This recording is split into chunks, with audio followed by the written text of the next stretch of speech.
Didn't I ever tell you about? Have we ever said about when Red Bull flew that bloke out to tell me to start and stop talking? So when Red Bull took over the commentary and I was a bit loose from Freecaster, to say the least, swearing and everything, wasn't it? It was out of control. I think it was probably after a year, like, oh, yep. he's not taking much on board. Of course, at this moment in time, I was like, I'm literally the bee's knees at this. Like, yeah, because everyone was loving it, weren't they? This drunk, wasted commentator. So they brought this football coach in and Gary Bloom. And honestly, I laugh about it, and it was very, very, very difficult. I mean, it was one of the most testing times ever. For you or for him or both? Both, I would imagine. It was like, yeah, he comes from football. He did the World Cup stuff. You know, he was. People know him. Like and I couldn't. What I couldn't get my head around was like he would tell me to pause and be quiet. And Rob, you're a good driver, but you've got no license. You're absolutely out of control. We need, you know. And is this in your ear? No. So about 2 years later, I still was struggling.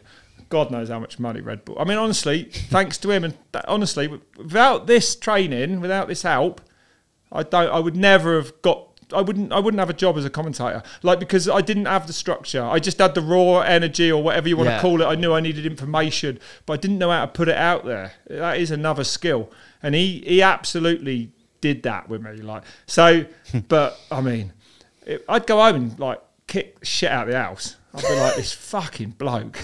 He comes from football. The shit out the house. I was like, he does not know what he's talking about. He told me I'm too loud. He doesn't like this. He wants me to shut up here. Yeah, that's football. And that was the problem. I was like, it's football. He's a football. He doesn't know about action sports. I'm a bollocks at this. Yeah, I'm drunk. I'm having a good time. I wasn't drunk on Red Bull, by the way. Yeah. They used to come and check the booth. Yeah. Just loads of Red Bulls deep. You had 10 Red Bulls. That was fine. It was just the alcohol. But yeah, no. So they flew him out to Lord one year. I don't know whenever it was, but probably the first Lord. So that was probably 2014 or 15. So it was a couple of years in. And like, yeah, he turned up and it was like... So he's there in person. It's actually him there. It's not on the phone. He's there. He's there, and he's a nice fella. Yeah. But obviously he was there for a reason. And when he was with me, he would like... It was like dinner, breakfast. He took control of me. Like, he needed to. But it was very... Like, he even took the sweets off me. I had a bag of Haribo and they were gone before I went in. No sugar. I was like, what do you mean no sugar? What happens after sugar, Rob? And I was like, I don't know, a crash. It was stuff like this. Off they came. He was strict. He was very, he was brilliant. He was good with me. So you have headphones on, you got bloke producer in the truck telling you stuff, right? Like, interview coming in 5 seconds. That's all you get, one person usually. They gave him his own line into my head, right? So he sat in he sat in this building, this old building, with his boot. I went in there and saw it. He had a desk and headphones and a button he could hit to me. and like, yeah. A Rob button.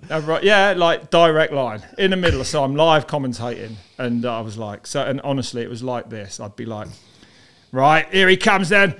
And he's coming up to split one. And he'd go, oh, he's fast as a split one. And then in my ear, stop. And I'd be like, ah.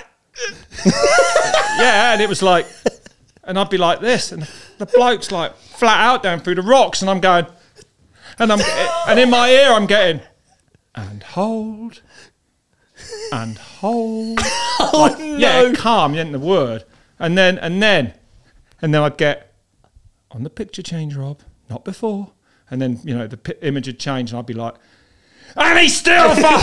Yeah. and it was like, wow, and it went on. That was exactly how it went.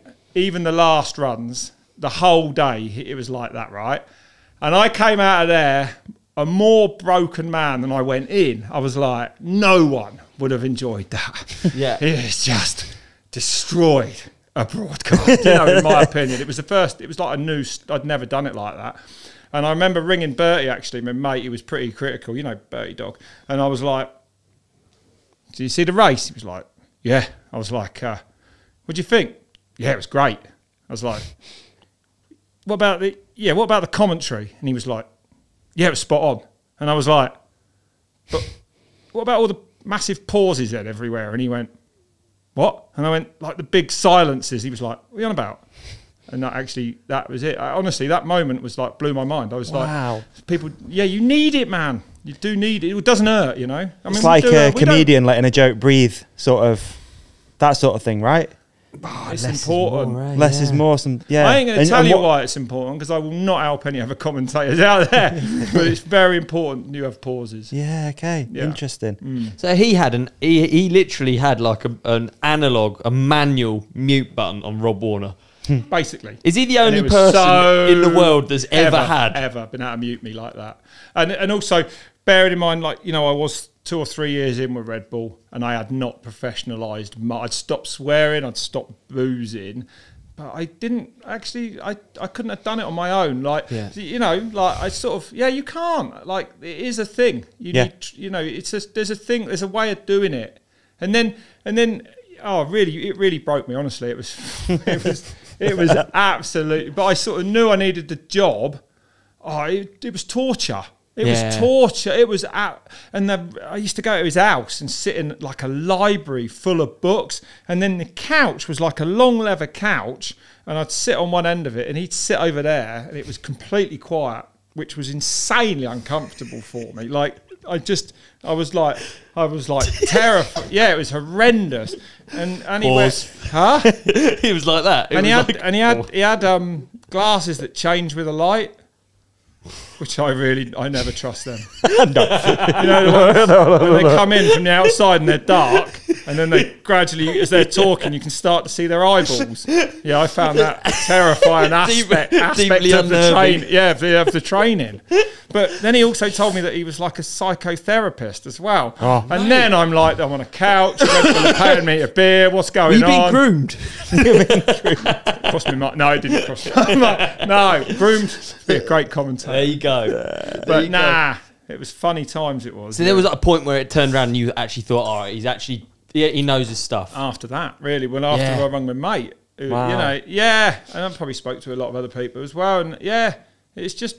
Yeah, funny, eh? Yeah, really. And that was it. After that, we changed. I mean, it was with Claudia at the time as well. So after that, I would have. Well, it was me. I would have changed then. Yeah. And then got better. But I battled. And actually after that, which is something I never really said. So I kind of accepted it after 2 years, and then I really went for it and had a complete reversal of mentality and wanted to be absolutely good and lively, but be absolutely like professional as it should be. And then after that, when I sort of got it like that, then the next obsession was to do a perfect broadcast, because in these books I'd read all about it, they were like, there's no one will ever do a perfect broadcast, or like it's Richie Beddoes or one of them cricketing books or something I read, and he was like, there's loads of tips and shit in there, but that was one of the things, like, and so that was a goal, and I never did it, of course. Nowhere near, but I think we came close in Leargang. I was going to say Leargang. I remember you mentioning that. Did before. I say it? Yeah, there you go. I've said it before. Yeah, we had this amazing broadcast there that was bloody close. Yeah. So the perfect broadcast. What is the outline of the perfect? I love the idea of this. Okay. Hey man, what an episode that was. You did amazing in it. And so did you. You shone like a star. You shone like a moon. Can we also put something up here that you can click on for the next episode? How about we put a subscribe up there in the middle? Yeah, we're going to put a video we think that our lovely companionship will love on your face. On my face? Yeah. And so they can't see me now? Gone. And on my face, another video that we think people will love. And thank you for watching. Thank you for listening. Please hit like and subscribe. You guys are the best. Peace and love.